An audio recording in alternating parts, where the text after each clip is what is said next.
and we come across as being unprepared. And that's a really good way to have your message lost. So it's not engaging, it's not informative, and it's not memorable.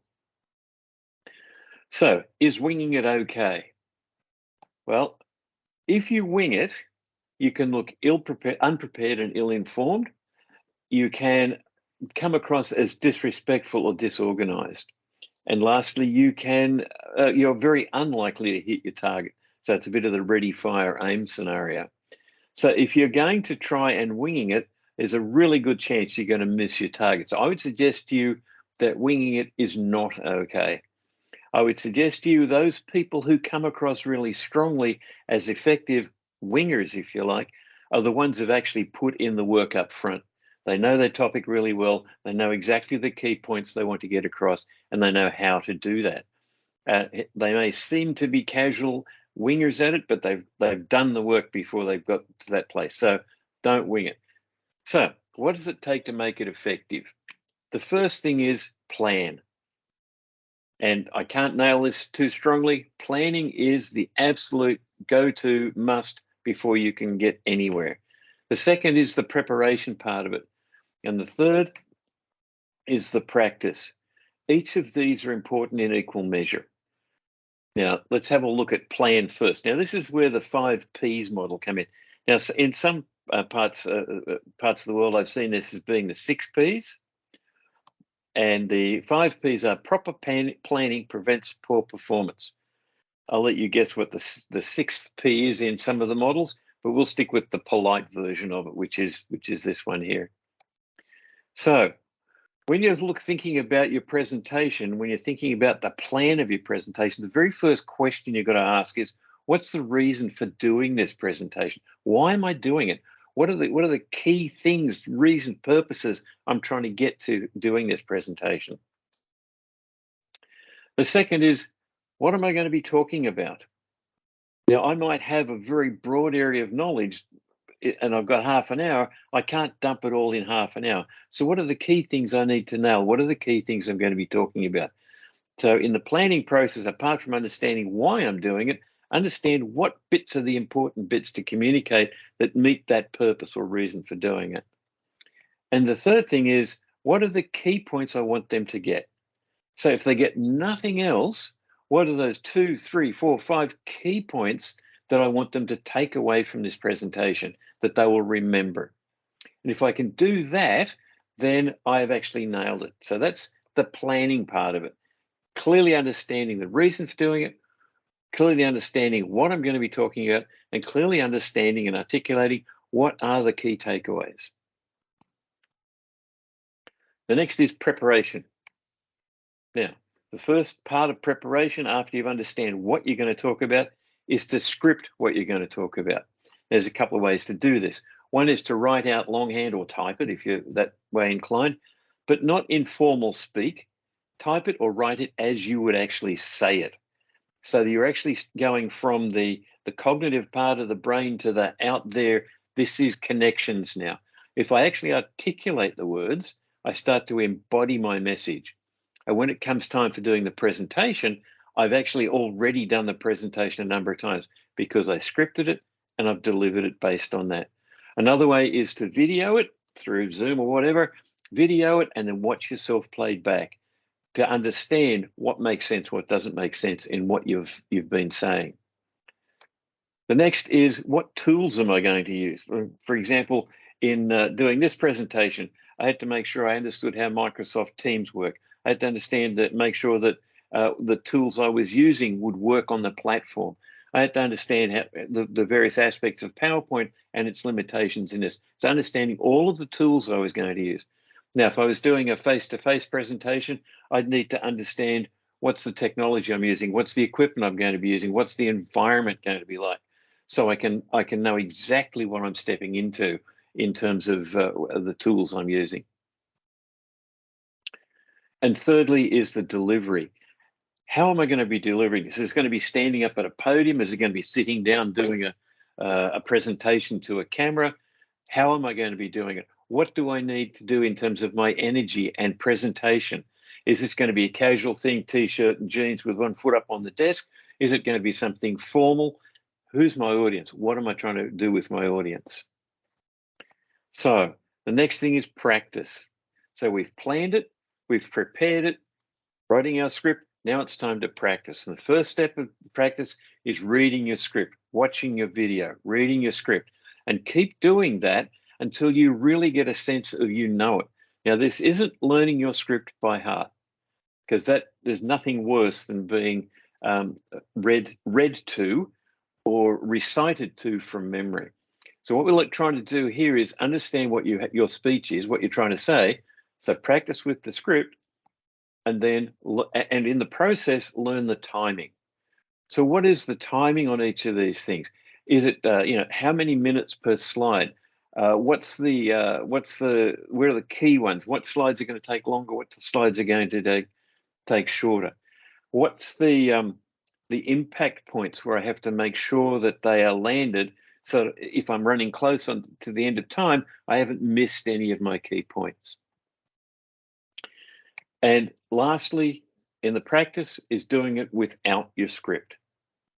Now, it kind of goes, well, hang on a second, I spent all this time writing this script, now I've got to do it without the script.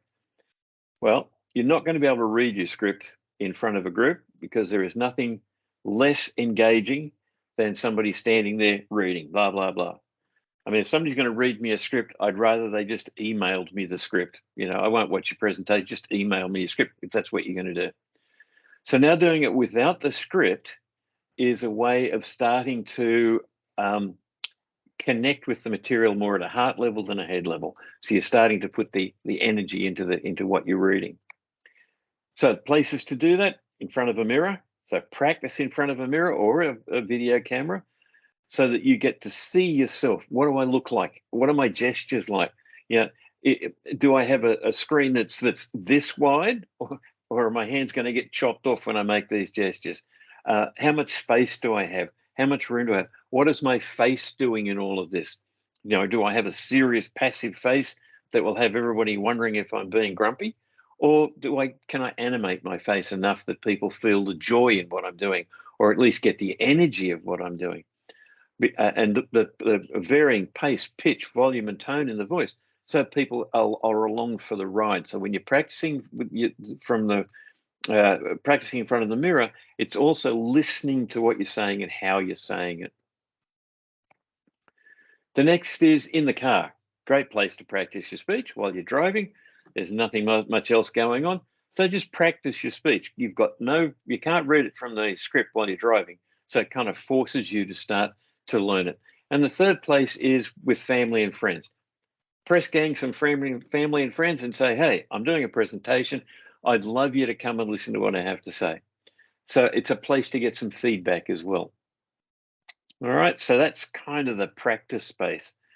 So it's with the script, learn the timing, and then doing it without the script, and practice, practice, practice, practice. The more you can practice, the more natural it will be at the end when you actually get to deliver it.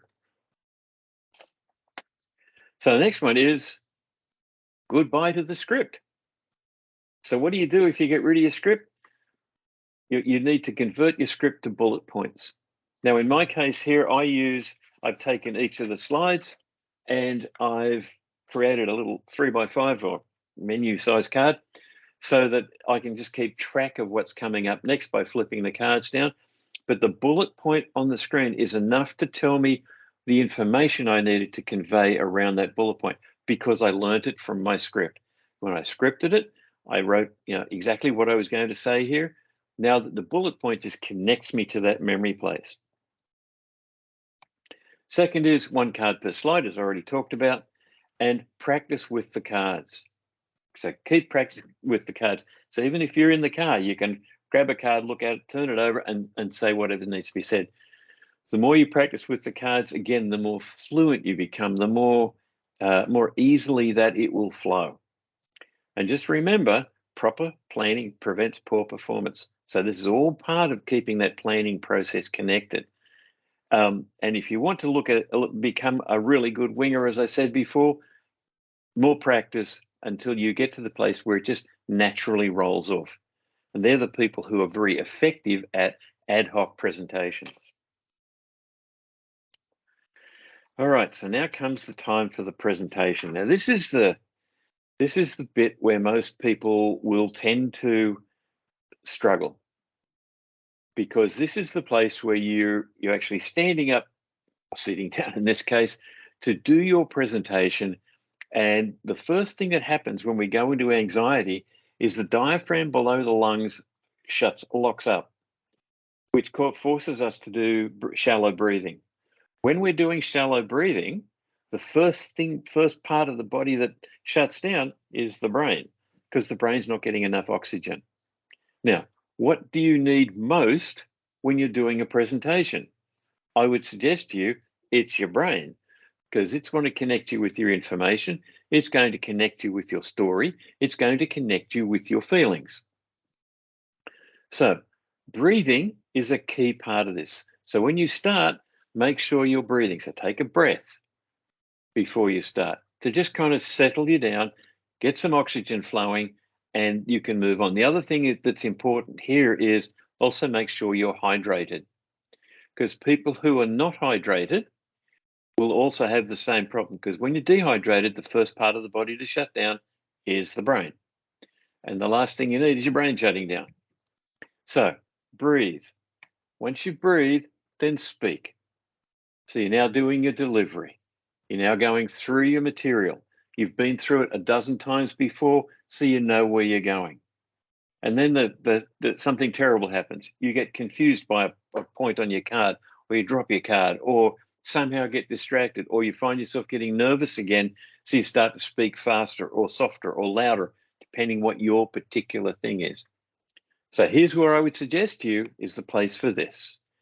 Pause, breathe, speak. And if you keep this cycle going as you're presenting, taking a pause, taking a breath, and speaking, you can manage the flow and you can manage your own nervous energy.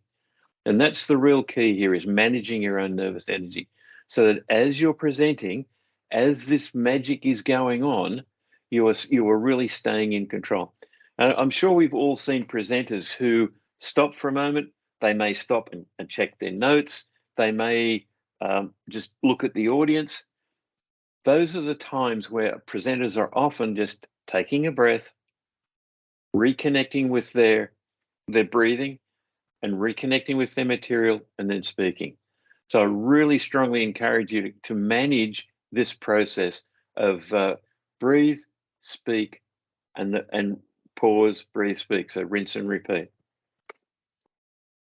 So when you've done it all, the key, one of the important things, one of the magic things that people miss out on is, after having completed the presentation, they go, "Phew, that's done. Not going to do that again," and throw it away, or they don't take the opportunity to learn from the event. So when you've completed your presentation, I would encourage you to celebrate. What worked well? Go through what you did. Tick, tick, tick. These things worked well. The next thing is, what did I learn about me? What were the key things I learned about me in this process? But for example, when I present, I'm very aware of the fact that I can get quite breathless, so I need to stop and breathe. I can get quite fast, because it's a case of let me get through the material as quickly as I can. And it's, again, breathe, slow it down, and come back to the delivery at the right place. So for me, that's the things I've learned in the years about my presenting. And the last thing is, what will I do next time? So I know what worked well. I know what I learned about me. What will I build into it next time I do a presentation? So if you want to know more about all of this, if you want to know heaps more, well, there's going to be a one-day workshop that will take an in-depth look at this. And in that, I will walk you through managing yourself, which includes centering, grounding, getting a really strong connection with self. I will look at managing data. How do you chunk the data down? What's too much? What's not enough? What's too complex? What's not complex enough? So that when you are delivering to an audience, they get it in chunks that they can handle, that then connect with the memorable part and the informative part.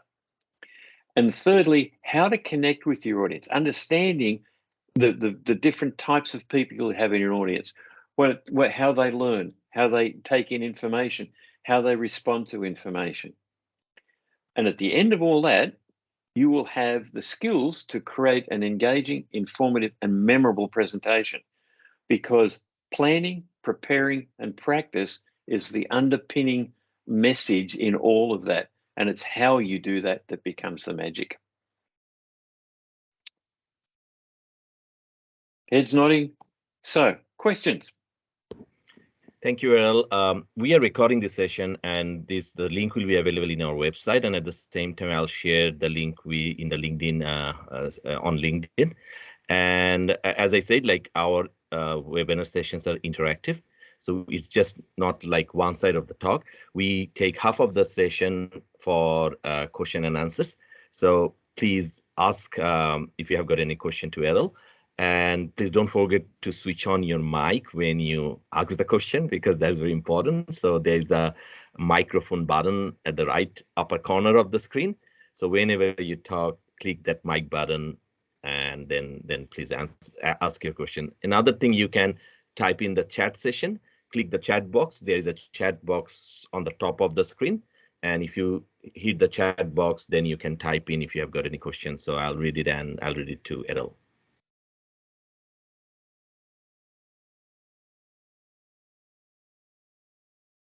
Okay, I'm ready.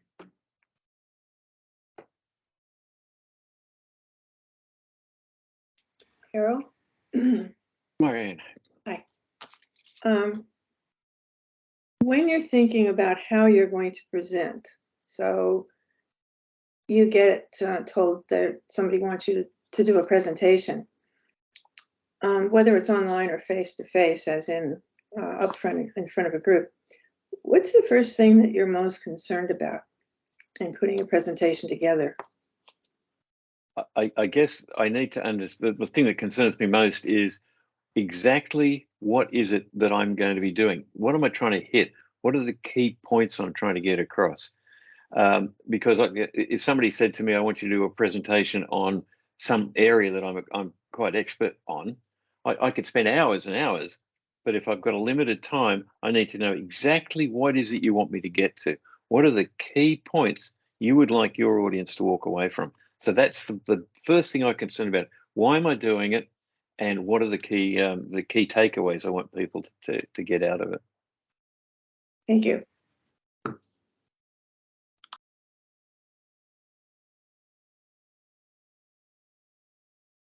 Yep, there's Sharif wants to ask a question. Yes, Sharif, go ahead. Please switch on the microphone. Yeah, you have done it. You got it. Yeah, sure, Sharif. Thanks. Go ahead. Thanks, Susan. Hi, Errol. I have a quick question. Could you please tell us a few ways to engage to the audience as a first-time presenter, maybe? Well, that's a really good thing, because that's probably the first place that people get the most terrified and either decide I'm never doing this again, or wow, that was quite an experience. So the biggest thing in connecting with your audience is connecting with yourself first. So being able to relax, being able to breathe, and being able to center, if you like. Now, I don't know if you do martial arts or Aikido or any one of those things where there's a centering techniques. It's about coming to self, and breathing is the biggest contributor to that. So that's the first thing is about yourself. The second is know your audience. Now, if you're asked to talk to a group of people in your organization about a particular topic area, understand who you're talking to.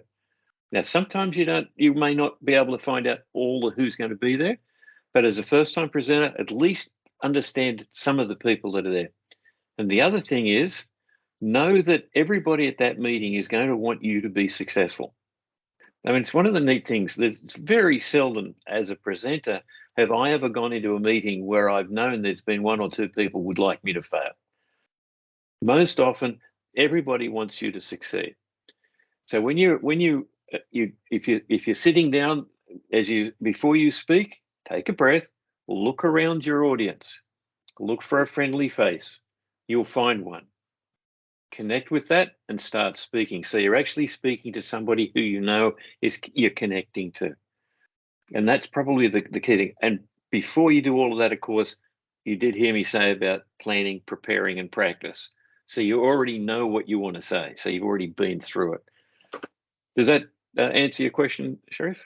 No, it's a very good tip. Thank you so much. I was also interested to know if there's any other more generic ones, like you just mentioned, to look at someone who's more, easygoing or like more easy to maybe convince by my whatever I'm prepared to do. But if you could, maybe give us a few more tips, that would be good. Like while we are on the course of delivering, like the way you said, it's good for the first round when I'm starting, but at the middle or at the end, how to keep that maybe some sort of rapport going on. Yeah. Look, one of and if you do the workshop, you'll get a whole bunch more on this, but it's about knowing about how to structure your information, because some people like lots of data and detail and facts, and some people like just general information with the data and detail given out separately. So it's understanding, is my audience going to be largely accountants and actuaries, in which case I would be very data focused and I would keep my energy a bit lower, and I would do a lot of nailing the points in a gentle, progressive way. If I'm dealing with a group of salespeople, for example, much higher energy, much more extroverts in the room, so you've got to keep them engaged and energetic. So it's being able to look at your people and say, okay, that person sitting there has not been engaged. They've not said anything, but others are speaking up. So that's the time to understand, are they disengaged or are they more inward thinkers? Do they think things through before they speak? So as a presenter, that's the time to be aware of those people and give them a chance to speak. So when you ask a question to the group, you say, oh, by the way, Fred, what do you think about? So you start to engage people who are a bit more quiet. Because, I mean, there's a lot of people who will sit back in a meeting having lots and lots of stuff to say, but just never quite get the opportunity, because people like me just jump in and start talking, and it's challenging for some people like that. That's a couple of things. No, thank you so much. That helps a lot. Okay, thank you. Anybody else?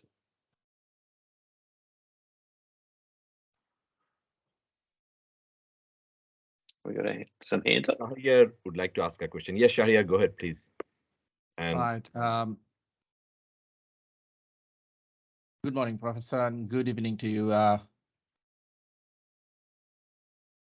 Sorry, can you hear me? Yeah, I can hear you, but I can't see you, so your camera must be on. I'm trying to turn my camera on, but somehow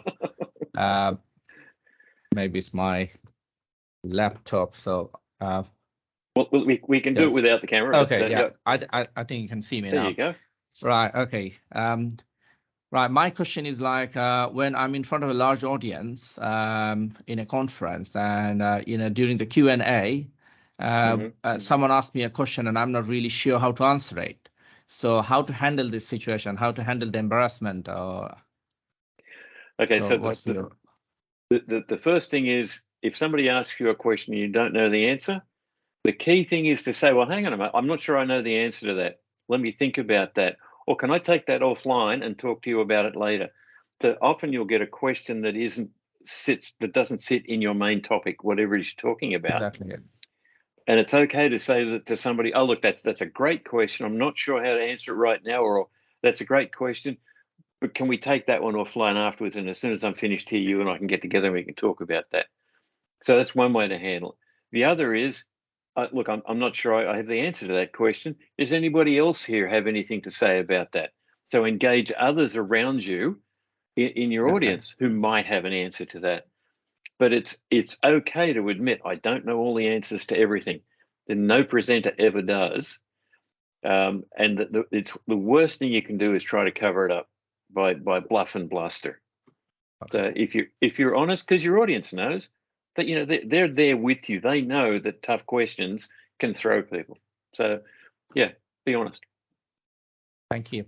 Thank you, Shahriar. Thanks for your question, and thank you, Errol. We have got a question from Professor Muhammad Amjad Kamal. He asks, like, what about any tips on the background of slides during preparation? Yeah, so we can see Professor Amjad is there. So it's about, I think, if I'm not wrong, it's like just about like what's the quality of the slides, what should be the coloring of the slides. I think that's the question Professor Amjad is asking, if I'm not wrong. Yep. Yes, please. Yeah. Okay. Look, one of the things that's important, particularly if you're doing it online, but even if you're doing slide presentations in front of a group, the less complicated your slide, the better. People who put a lot of information on a slide because they think that's going to give the audience more information, simply take away from what they're saying. Because people look at the slide, particularly visual people, they'll spend more time reading and looking at the slide, particularly if it's got a pattern in the background or a picture or lights and all that sort of stuff. Whereas if you keep it nice and simple, I mean, I use a plain white background for this one, largely because in this forum, it's probably the most easiest. It's the easiest one to see. If I'm doing it in front of a group with a video behind me, I would probably tend to do it more in blues or the more muted colors with sharper colors in my font, but not complicated. You notice none of my slides had lots and lots of words on them, because I have a view that if you want somebody to know something and you tell it to them 3 times, they're more likely to get it than if you give it to them and say, read this once. So background, keep it simple. I'm very much a keep it simple. Thank you. Thank you very much. Okay. Thank you. I've got a question, Errol. Yep. I mean, from your presentation, I mean, definitely I learned a very new thing, that your health is a big factor when you present, especially you have to stay in a very in a very hydrated condition, and then at the same time you have to breathe properly. So I mean, that's very interesting to know. So I mean, why it's so important? Because I never thought about it, because I made a lot of presentations, but I never thought about it that like you have to check your health situation. So is there any specific example you can give us, like which happened to you where you really experienced the situation that you were not kind of like you were not feeling well, but yeah, so excuse me. It's not about not feeling well per se. There's 2 things we're talking about here. One is the hydration and breathing, which keeps the brain going. Yeah. And that's if your brain turns off, your presentation is going to be you're going to miss your points. You're not going to be able to think through the connections you're trying to make. The other part of that question you asked, though, is if you're not feeling well, it's really hard to come across energetic and bright. However, you know as well as I do, the show must go on. If you have a presentation to do to a bunch of businessmen and you're expected to do that, well, then you do the best you can. Yeah, lemon juice and honey in hot water, whatever it takes to minimize the feeling crummy.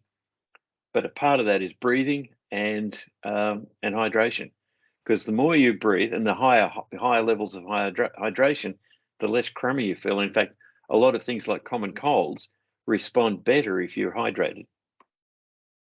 Does that answer that? Yeah, of course, Errol. Thank you. It's very interesting to know, because I mean, I think a lot of people ignored that part and just go for the presentation, and yeah. So, and I mean, yeah. Any other questions? Well, can I just one more thing to that to what I answered there? If you have done a proper planning, preparing, and practice, if you're not feeling well on the day of doing the presentation, your mind kind of carries on with it, because you've already embedded what you want to say. You've already rehearsed it. You've already said it a dozen times. So it takes less out of your system than if you're doing it for the first time. Okay. Yep. Okay. Good tip. Any question? Even if you want, you can type your question in the chat message, and I can read it out for Errol. Or like if you have got any, if you got to ask any question, please just switch on the microphone and you can ask.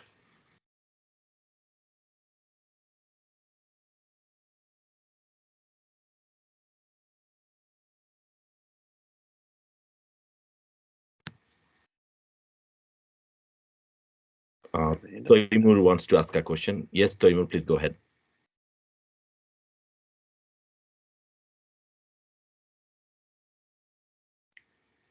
All right, I suppose you can hear me. Yes, we can. We can I'm see. having the same problem like Shahriar. We are sitting, talking from UK. I think there is something wrong about UK right now. So yeah, thanks for the nice tips. Actually, we sometimes don't really recognize them or realize them that these are important. Very useful. I have a couple of things in my mind. One is that we are technology dependent these days, and probably you are sitting in a large, auditorium, and people want to see your presentation, displayed on the projector. Yep. It happened once and it happened, unfortunately, in an interview that I was supposed to make a presentation, sitting miles away. And I found that there is a mismatch between the Skype version that I had and the Skype the university had. And I couldn't make the presentation, actually. Yeah. And I didn't know what to do that time. And so I had to just speak through the whole thing, looking at my own presentation that audience couldn't see. So there are some beautiful stuff that I planned. Some, there are some flow charts and all that. I couldn't show that. And that was a disaster. I knew that I was not going to get the job. And eventually I didn't get it. And I knew that was the reason. So in those kind of situations, is there any kind of plan B that you can really overcome those kind of situations that you are not ready? Yep. I always have a plan B. Or C, or D, or E. For example, with this presentation today, the PowerPoint deck I'm using is resident on my system here. There's a copy of it that's sitting in Microsoft Teams. Oh, we've lost you. He's there. I'm here. Okay. Yeah. There's a copy sitting up on Microsoft Teams, and if neither of those had worked, I would have happily done this presentation just by waving my hands and talking and using the hand gestures in terms of this firstly, secondly, thirdly. So there's as a part of my preparation, as part of my practice, I look at what is the worst possible thing that can happen, and what do I need to do to be able to work through that. And if you've already planned for the worst possible thing, everything else is just a minor inconvenience. Oh, okay, lovely. That's a good tip. I have the second question is actually, the discomfort when you go to an audience. Actually, you have no idea about them. For example, like the situation you are in today, you didn't know that we would be sitting from the UK and who will be sitting in front of you. Yep. So there's a bit of discomfort, because you are not in your comfort zone. When we go to the classroom, we know the students and all that. So you have a bit of comfort there. And I mean, the butterflies and all that. I mean, is there any technique to really overcome those kind of situations and feel more comfortable before you start? Yes. I know that's the short answer. Yes, there is. And I've already spoken about part of that. Breathe, just center, and be well prepared. So the more you know, the more prepared you are, the more often you've actually done the delivery as part of your practice, the less daunting it will be in a room full of strangers or a world full of strangers. The other thing is just find one or two faces that look at least friendly. And talk to those people to start with. And at least then you will start to connect with that, and then you can start to spread the people you're talking with. And I guess it's a bit like the first time you do a lecture on a new subject. You go stand in front of a room full of students, and there's 10 different views of the world sitting right in front of you. And it's just a case of testing the waters, looking for people who respond well to what you're saying, looking for those who are not, and then working your audience from there. Does that answer the question? No, that's very good, actually. And I had a follow-up question. Yep. If that's okay, Dr. Ehsan. Yeah, sure. Please go ahead, Toimur. We are enjoying your question. Sometimes some audience try to prove you wrong, the thing you are trying to establish. And they are quite adamant on that. And you feel that this is really a never-ending situation. Someone is pressing on and on and on to prove that what you are trying to say is not really the right stuff. Yeah, and I will usually diffuse that by saying, look, it's a really valid point. I'm really with you on that. But what I'd like to do is I'd like to continue with what we're talking about here. Can you and I take this discussion offline? so that we can study it more in depth, or we can go more deeply into it.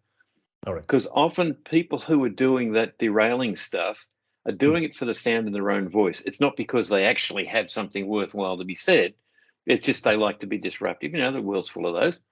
So if you can sidetrack it, it then becomes two things. One is making sure you follow up on what you've said. Hey, let's get together afterwards. And the second thing is you now can move on with your own material. Okay, lovely. Thank you. Thanks very much. Yes, You're I'm welcome. done. Thanks. Thank you, David. Thank you for your lovely questions, and thanks for joining from UK. We can take another 2 questions because it's 6:40, so we have got another 5 minutes to go on. So if you'd like to ask any question, please go ahead. Errol is here, and yep.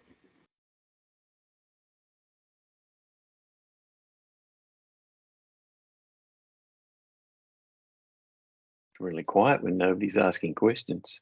I think Errol have done a very good job. Yeah, it shows that your presentation was perfect and your information are all spot on. If only I could believe you that it was perfect. I don't think anything anybody's ever done qualifies as perfect. So what I'll do, I'll publish the recording section of this webinar very soon, within the next 48 hours.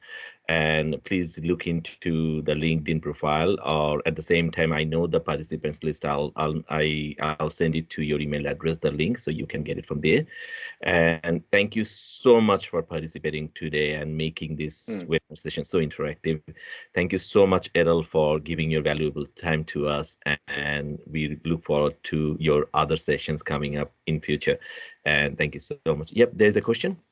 Yeah. Okay, Jess, the question is from Jess. What could be a good tip to break the ice when you start with the presentation? So breaking the ice. That's a great question. The last thing you want to do is try to be clever and tell a joke. I know there's some people who have the wisdom that you should tell a joke to start with. Unless you're a natural stand-up comedian, don't. The way to break the ice, though, is to make sure that you start at a level that is consistent with your audience. So if you've got a group of people who are quietly spoken and lower energy, that's how you start your presentation. And then you start asking questions to get people involved.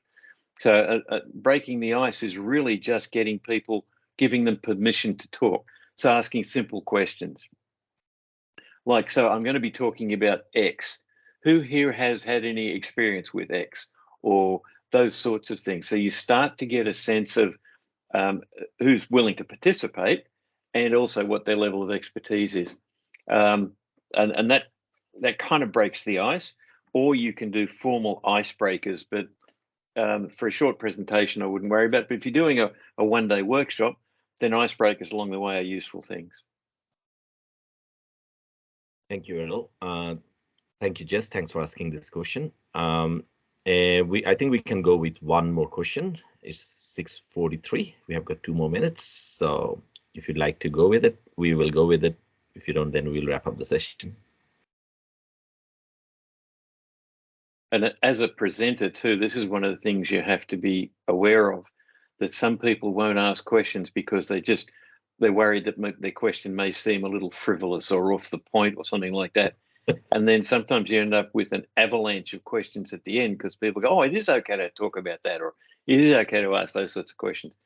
So encouraging people to ask questions through your process is often a useful thing too. So let's wrap it up today, Errol.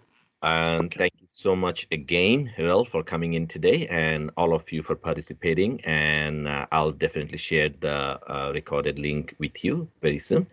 And thank you very much. Have a nice evening. Thank you. Yeah. Bye. Bye.